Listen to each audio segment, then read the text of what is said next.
الحمد لله الذي خلق السماوات والأرض وجعل الظلمات والنور. أشهد أن لا إله إلا الله وحده لا شريك له، وأشهد أن محمدا عبده ورسوله. اللهم صل على محمد وعلى آل محمد.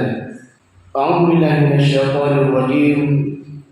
ويوم يحشرهم وما يعبدون من دون الله فيقول أأنتم أضللتم عبادي هؤلاء أم هم ضلوا السبيل قالوا سبحانك ما كان ينبغي لنا أن نتخذ من دونك من أولياء ولكن متعتهم وآباءهم حتى نسوا الذكر وكانوا قوما بورا.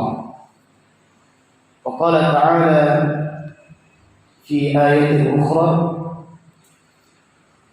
وقدمنا إلى ما عملوا من عمل فجعلناه هباء منثورا أصحاب الجنة يومئذ خير مستقرا وأحسن مقيلا. Surah Al-Furqan ayat 17 dan 18 serta surah Al-Furqan ayat 23 dan 24. Jamaah rahimakumullah, di antara kenikmatan yang Allah berikan kepada kita adalah di mana Allah Subhanahu wa taala memberikan nikmat yang luar biasa kepada kita, yaitu Al-Qur'anul Karim.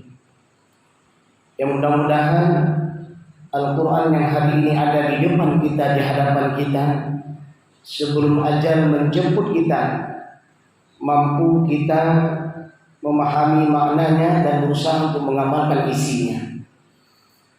Ayat yang barusan kami bacakan tadi yang terdapat di dalam surah Al-Furqan ayat 17 dan 18 serta ayat 23 dan 24. Pada ayat 17 di sana Allah menyebutkan bahwa ketika Allah Subhanahu wa taala mengumpulkan orang-orang musyrik, artinya mereka menyembah selain Allah Subhanahu wa taala. Mereka menyembah berbagai macam bentuk sesembahan. Yang sesembahan itu adalah merupakan tauhid. Tauhid bermakna segala sesuatu sesembahan selain Allah Subhanahu wa taala. Baik itu berupa patung, berupa bintang, berupa bulan, matahari, sungai, dan segala sesuatu yang mereka sembah selain Allah Subhanahu wa taala. Maka pada saat itu Allah berfirman kepada apa yang disembah tersebut, apakah kamu yang menyesatkan hamba-hambaku itu, atau mereka sendiri yang sesat dari jalan yang benar? Nah, ini Allah tanya kepada sesembahan yang mereka sembah itu, orang-orang kafir yang menyembah selain Allah itu. Maka Allah tanya kepada sesembahan mereka itu yang berupa patung, berhala, dan berbagai macam bentuk sesembahan. Kemudian sesembahan itu menjawab, Maha suci Engkau, tidaklah pantas bagi kami mengambil pelindung selain Engkau, tetapi Engkau telah memberi mereka dan nenek moyang mereka mendapatkan kenikmatan hidup sehingga mereka melupakan peringatan. Begitu juga dengan iblis. Iblis yang selama hidup di dunia yang telah menyesatkan manusia, nanti di sana dia akan berdiri di mimbar api neraka dan berpidato. Di antara bentuk pidatonya adalah ini bari'um minka inni akhafullah rabbal alamin. Dia berpidato kepada orang-orang yang telah disesatkan, kepada orang-orang yang telah dikacaukan iman dan akidahnya, dan mereka tidak beriman kepada Allah dan beramal dengan amal yang salah. Apa kata iblis kepada orang-orang yang telah dia goda tersebut? Ini bari'um minka inni akhafullah rabbal alamin.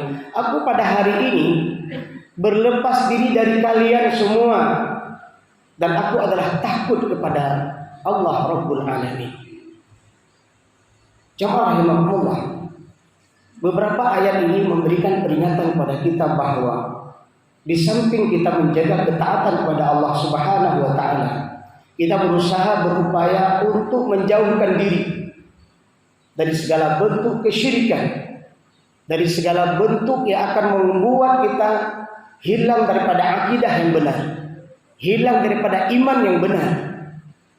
Dan ketahuilah, sejak di alam rahim ibu kita sudah berjanji kepada Allah Subhanahu wa taala, alastu bi rabbikum qalu bala. Kita sudah berjanji kepada Allah bahwa kita akan menyembah Allah. Dan alhamdulillah, begitu kita lahir ke dunia ini, kita melihat kedua orang tua kita juga menyembah Allah Subhanahu wa taala. Namun tidak sedikit di antara hamba Allah begitu lahir ke dunia, fa'abawahu yuhawwidanihi au yunassiranihi au yumajjisanihi. Kedua orang tuanya lah yang menyebabkan mereka menjadi Yahudi, Nasrani dan Majusi. Dalam ayat yang lain Allah menyebutkan, ya ma'syaral jinni wal insi alam ya'tikum rusulun minkum yaqussuna 'alaikum ayati wa yunziruna liqa'a yaumikum hadza. Nah, ini juga di akhirat nanti orang-orang kafir itu, orang-orang yang musyrik kepada Allah selama hidup di dunia, mereka nanti akan ditanya oleh Allah Subhanahu wa taala, alam ya'tikum rusulun minkum yaqussuna 'alaikum ayati. Bukankah selama kalian dulu hidup di dunia, aku telah mengutus para rasul, para nabi, yaqussuna 'alaikum ayati, menyampaikan ayat-ayatku, menyampaikan dinul Islam. Wa yunziruna, dan diperingatkan kepada kalian bahwa liqa yaumikum hadza, hari ini ada pertemuan denganku. Ini kata Allah. Tapi ini kisah masa depan. Bagaimana Allah memperingatkan kita jangan jadi orang kafir, jangan jadi orang musyrik, karena nanti Allah panggil mereka. Bukankah telah diutus Rasul? Bukankah telah dibacakan Al-Quran? Bukankah setiap hari kalian di dunia mendengarkan dinul Islam? Dan disampaikan bahwa hari ini ada pertemuan denganku. Apa mereka jawab? Qalu. Benar. Tapi apa yang mempengaruhi mereka? Wa gharrathumul hayatud dunya.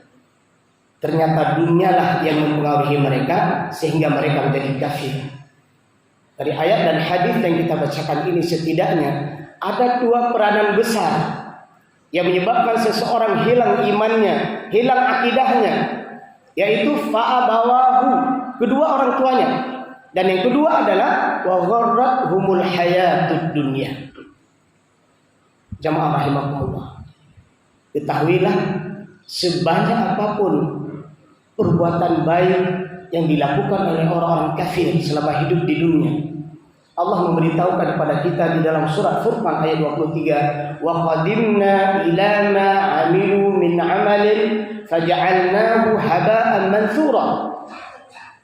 Diberitakan kepada mereka semua amal yang telah mereka kerjakan di dunia, tapi mereka tidak beriman kepada Allah. Mereka kufur kepada Allah, mereka sombong kepada Allah dan Rasul, tidak mau mengikuti Islam, tapi mereka berbuat baik. Apa yang akan Allah berikan pada mereka? Haba'an mansura. Semua amal baik mereka itu bagaikan debu yang berterbangan. Haba'an mansura. Coba kita perhatikan bagaimana ada debu, apakah itu di atas aspal, di atas batu, ya. Kemudian diterbangkan oleh angin.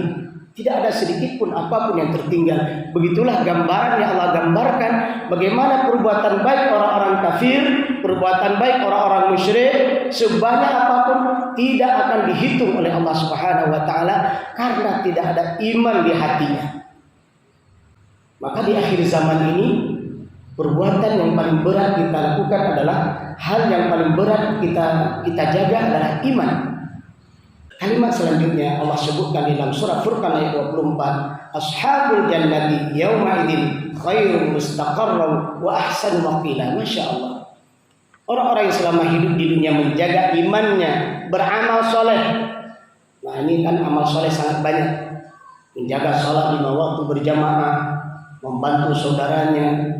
Masya Allah, seperti yang hari ini kita lihat, subhanallah, masjid yang indah sudah berdiri seperti ini.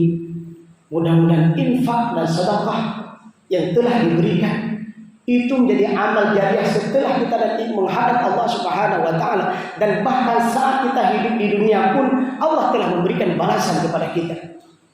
Lembaga-lembaga pendidikan yang kita dirikan, tanah yang kita wakaf untuk kegiatan Islam, kegiatan dakwah Islam, pengajian-pengajian keislaman, menguatkan keimanan. Kita sadarkan masyarakat untuk beriman dan beramal soleh. Semua amal-amal soleh kita lakukan di dunia, Allah sebutkan apa? Mereka adalah menjadi penghuni-penghuni syurga, khairum mustaqarran wa ahsanu maqila, mendapatkan tempat terbaik dan tempat peristirahatan yang terbaik. Dalam surat Haqqah ayat 24 Allah menyebutkan, kulu washrabu hani'an, makan dan minumlah dengan sedapnya, bima aslaftum fil ayyamil khaliyah, karena dulu selama hidup di dunia menjaga agama, mendakwahkan agama, beriman dan beramal saleh, maka pada hari ini telah dimasukkan ke dalam surga dengan makanan dan minuman yang mengenakan serta berbagai macam nikmat surga. Jamaah rahimakumullah, sebentar lagi Ramadan akan datang bersama kita. Mudah-mudahan Allah panjangkan umur kita, Allah berikan kekuatan dan kesehatan pada kita. Semoga sebelum masuk Ramadan kita menjaga kesolehan diri kita, kesolehan keluarga kita dan masyarakat kita. Mudah-mudahan sampai kita di dalam bulan suci Ramadan bisa beriman dengan keimanan yang mantap, bisa beramal dengan amal soleh yang terbaik. Mudah-mudahan selesai Ramadan kita menjadi pribadi-pribadi yang muttaqin. Semoga bermanfaat beberapa ayat yang kita kaji ini.